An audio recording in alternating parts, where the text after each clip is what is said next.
Hi, ladies. Today we're going to discuss the characteristics of a godly man. And number one is hardworking. Men were designed to work and provide for their families. Remember that in the Garden of Eden, we didn't have to work. Everything was given to us in abundance. But after the sin of Adam and Eve, God cursed the ground and told Adam that he would have to work to eat.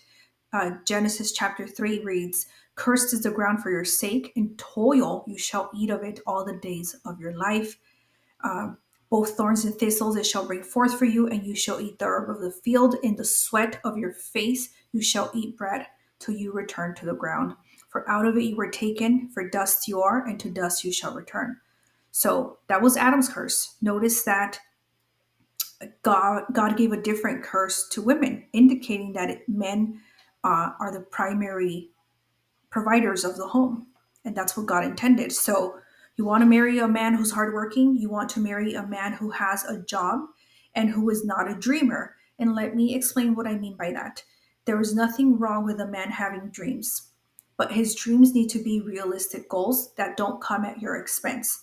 So, for example, let's say you meet a man who works in construction. He has a 9 to 5 and he tells you, "I'm going to keep my 9 to 5 and I'm going to work really hard.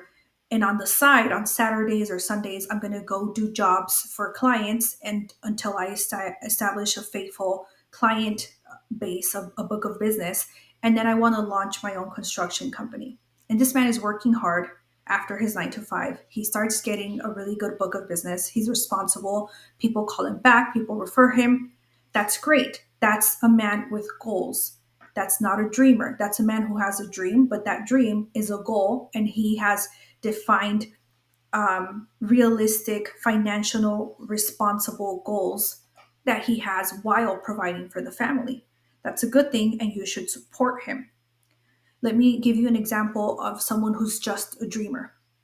A dreamer is a man who, for example, tells you, "Hey, I'm not really employed right now," or "I am employed, but it's a part time job because I want to become a famous actor. So if you and I get married, I would expect for you to keep a full time job and support the home so I can chase my dream of becoming an actor."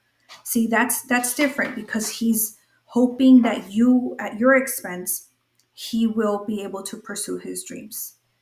And again, I mean, I think that dream is very unrealistic. I've met women here in Los Angeles who are in their 40s, dating men in their 40s, who still have this dream, who have statistically aged out of the acting uh, scene, and they won't give it up. And that's fine. If you really think that you're going to be the next Brad Pitt and the world cannot live without your face on the big screen, that would be somewhat okay if he's pursuing that on his own time, at his own expense. But if he's expecting you to support the home, keep a full time job, take care of the children while he runs off from audition to audition, then that is a man who is a dreamer. His dreams are not realistic and he wants you to fund them. And so run, don't walk, run away from men like that. Number two is he has to be a good provider. Now, what does that mean? Is it the same thing as being a hard worker? No. A good provider is a man who understands that the reason he works hard is to take that money home to his wife and children so that his wife and children benefit from his hard work. So, for example, we've all heard the story of that distant relative that worked really hard, but then on Fridays when he got paid, he wouldn't come home. He'd go to the bar, spend the weekends there, with heavy drinking and women, and his wife was nervous all weekend, hoping he'd bring something home and that he hadn't spent all the money on himself. So that man, a man who acts like that, is not a good provider. He's a hard worker. He worked hard Monday through Friday, but it was of no benefit to you because he spent it all on himself. Uh, and so, one way you can spot if a man is going to be a good provider is just look at how he dresses. Just look at what he does when you go on dates with him, when he courts you. Does he offer to pay always? Does he offer to pick you up and waste his own gas to meet you at your home? And does he knock on the door and ask your parents for permission to take you out? Or is he always short on cash and asking you to pay for half of the bill because he bought himself a really nice shirt or a Gucci belt or something ridiculous that he doesn't need. That man is not going to be a good provider. He's too selfish, he's too self centered, and he's not going to come home and bring you his paycheck so that you and the kids are taken care of first. And so I'm not saying that men can never buy anything for themselves. Of course they can, especially if he's worked hard and he's earned his he's earned his right to buy himself something nice. But what I'm saying is a good provider will put you and the children first. A good provider will say, hey, we have really old cars and we need a new one, but I'm going to buy my wife a new car first because she's a woman. She needs to be in a safe, reliable car. She's with the kids all day. I want her to get a safe, reliable car first. And then when we finish paying off that car, then I can buy myself a car. That's what my husband did. That's a good provider. He checks to see what we need before he addresses his own needs or his own wants. His needs and his wants don't even come into his brain until he assesses whether me and the kids are taken care of. That's a good provider, and that's the type of man you want to marry. First Timothy 5:8 reads, I'm going to read it to you straight from scripture. But if anyone does not provide for his own, and especially those of his household, he has denied the faith and is worse than an unbeliever. So you don't want to marry a man who is worse than an unbeliever. If he calls himself a Christian, he's not a good provider. He's worse than an unbeliever in God's eyes. And women my age, I talk a lot to single women my age, and women in late 30s, 40s are already telling me, hey, it's really hard to, find a man who doesn't have children from a previous relationship. I met this guy, he wasn't a Christian, he had kids in another relationship, and now he's a Christian and he wants to date me and he has kids. This is now a great opportunity for you to assess whether that man is a good provider or not because he already has children. You can see how he treats his children. Does he put himself last? Does he buy himself all these dumb, ridiculous things that he doesn't need before he pays his child support? Does he do the bare minimum? Does he send off a bare minimum child support check to his wife, ex-wife? Meanwhile, he has time to be traveling the world with you, to be buying himself, brand name belts or shoes or whatever it is that vain men spend their money on. If he's doing those things, if he's spending a ton of money on himself and on you, and is complaining about child support to his ex, that is a huge red flag that you should not ignore because that man is not a good provider. Even if he is no longer with that woman, he had kids with that woman. He brought them into the world. He should act the same way that I just described earlier about how a good provider acts. Even if that woman is not his wife anymore, he should see what the children need, the children that they had together. And he should not be complaining about child support, whether he sees the kids or not. You pay child support because you brought a child into existence, not because you have a right to see them. And especially if the other parent is the sole custody provider, then the man needs to step up and pay what he needs to pay because the women who keep the children are in charge of everything. If he's not the primary custody person, then she's spending a lot more time and money raising those kids. And the bare minimum that a man can do is pay the child support that he owes according to his income. Okay, so that's number two. He has to be a good provider. Number three, gentle and with self control. Men have strength, a lot of it, and they're not supposed to use it to abuse women. They're supposed to use it to protect women and children. They're supposed to be gentle and protect the vulnerable. So, what does gentleness mean? Does it mean that he will be weak and let everyone step all over him? No. Uh, Gentleness is strength under control. And we know that because Jesus is the perfect description of a gentle man. And I'm going to read it to you right here in Matthew 11:29, where Jesus describes himself as a gentle man. It reads, come to me, all of you who are weary and burdened, and I will give you rest. Take my yoke upon you and learn from me, for I am gentle and humble in heart, and you will find rest for your souls. So Jesus called himself gentle. Now, remember that on the cross, Jesus suffered a great deal. And Jesus is God. He could have commanded angels to come immediately to the cross and saved him and destroyed the soldiers who were there crucifying him, just like the angels in Sodom and Gomorrah destroyed an entire city at God's command. Jesus could have commanded them to destroy the Romans as well. And he didn't do that. He had always his strength under control, and he laid down his life. Okay, I'm going to do a video on that. Jesus was not killed. Jesus laid down his life for us. And so that is real power. That is strength under control. Remember also when Peter tried to use violence to stop the soldiers from arresting Jesus, he cut off someone's ear and Jesus rebuked them. Jesus was not violent. He had all the strength in the world and laid down his life. So you want a man with gentleness, with self-control, and who is slow to anger. And study him while you're dating him. If he has a short fuse, if he quickly gets angry and starts, you know, I don't know, using violent gestures or throwing things around, punching walls, that man is going to abuse you physically uh, when you have become his wife, when he feels that it is safe to do so for him. Number 4, leader. A man should be willing to emotionally, financially, and spiritually lead and cover the home. He will not wait for you to make choices to lead the home. So I'm not saying that a man will not consult with his wife.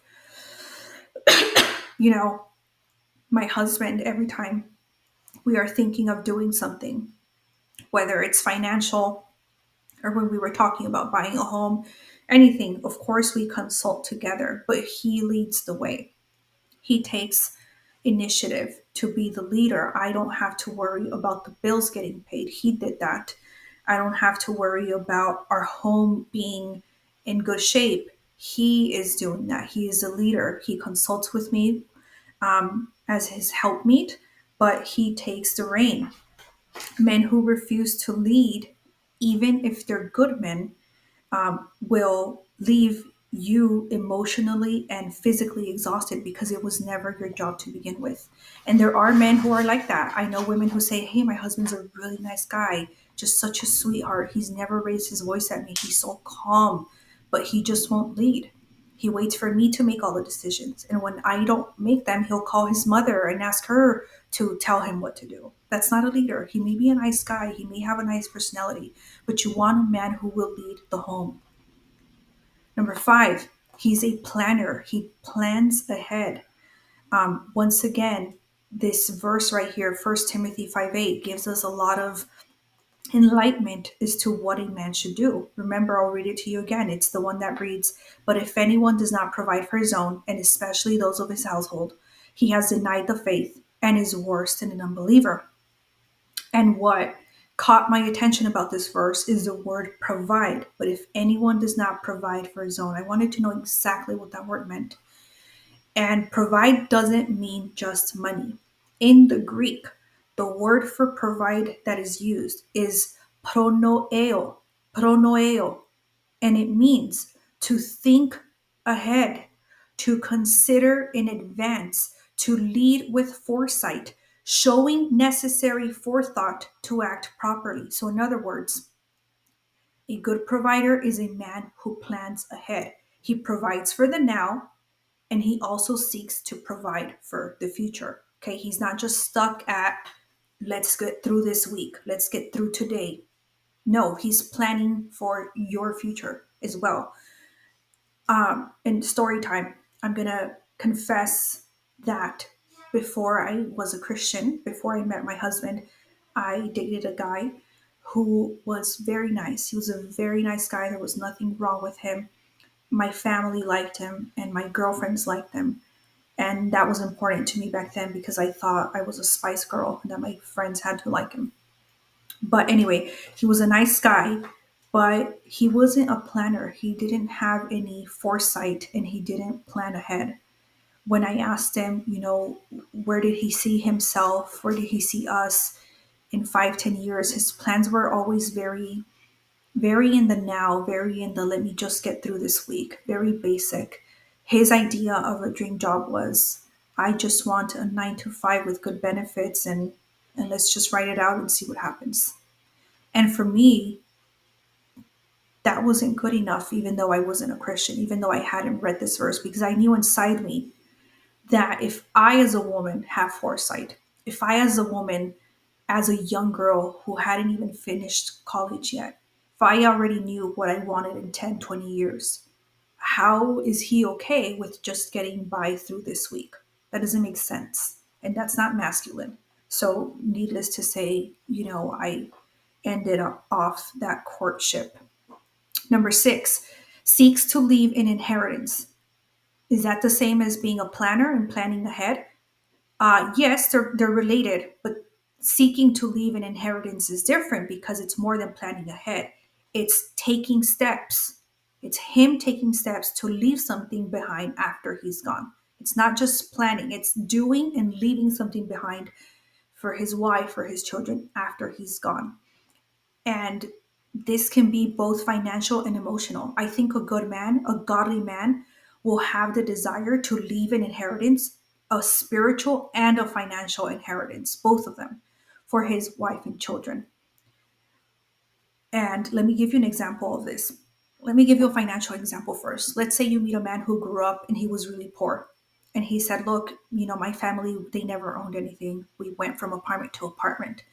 I don't want to do that. I have a good job. I work overtime. I have A, B, and C planned because I want to leave an inheritance to my children. I want to be the first person in my family who becomes a homeowner so that my kids don't go from apartment to apartment.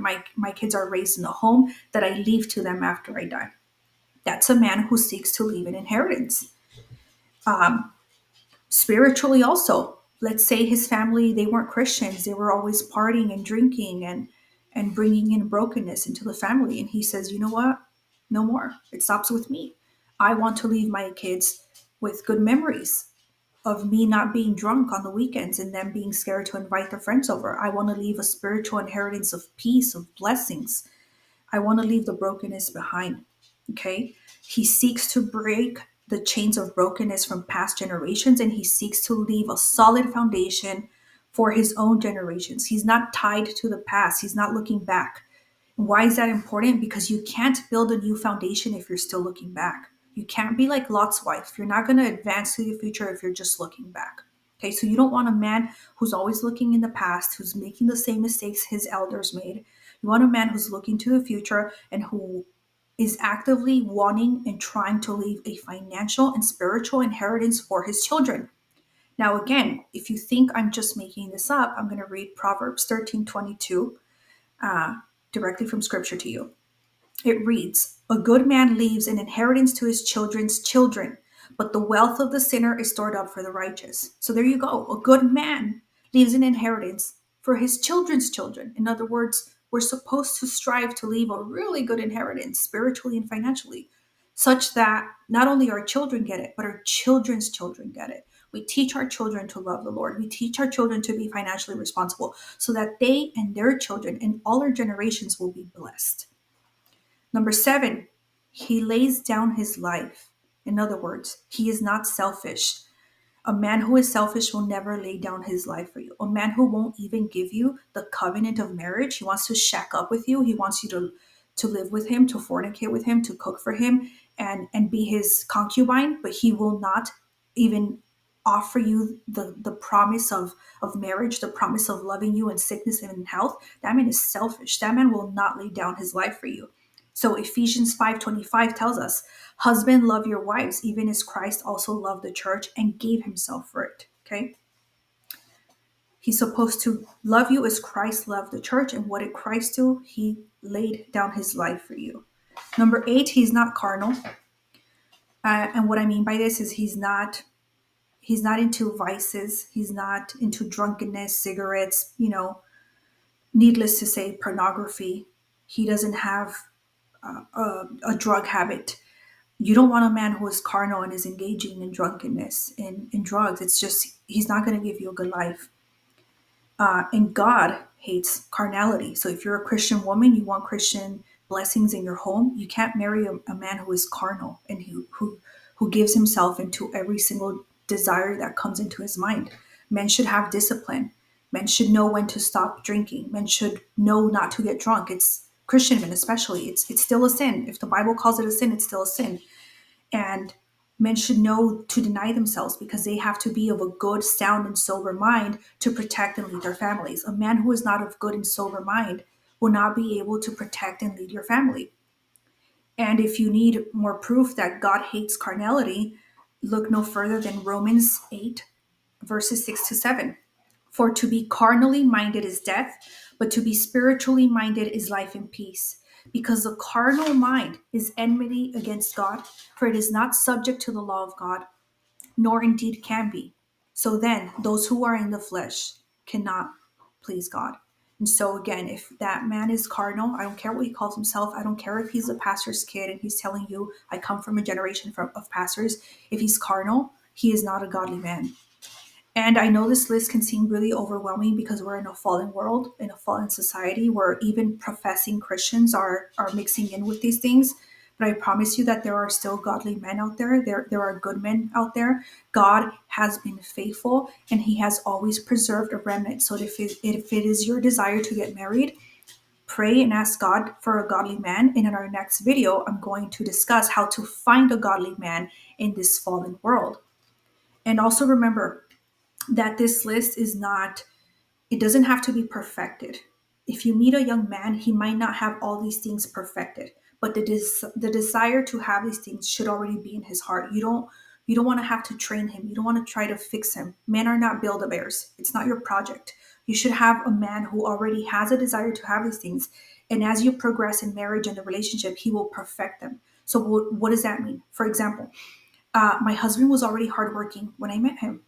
But after we got married and had children, he became even more hardworking because now he has a family. So whereas before he was incredibly hardworking, now he's even more hardworking. He comes home from work, he's fixing the roof, he's fixing the yard, he's doing something. He never stops. Before we had children, we would get off of work and sometimes relax and watch Breaking Bad or binge on Netflix because we had the privilege of doing so. We could go to the gym, we could go on walks. Now he comes home from work and it's still grinding here at home with the kids, with the chores, with the groceries. And so he already had the desire to be hardworking, but he became more hardworking after we got married. So again, this list won't be complete. He might not have perfected all of these things yet, but he has to have the desire and already be there at a base level before you decide to marry him. I look forward to our next video. And until next time, ladies.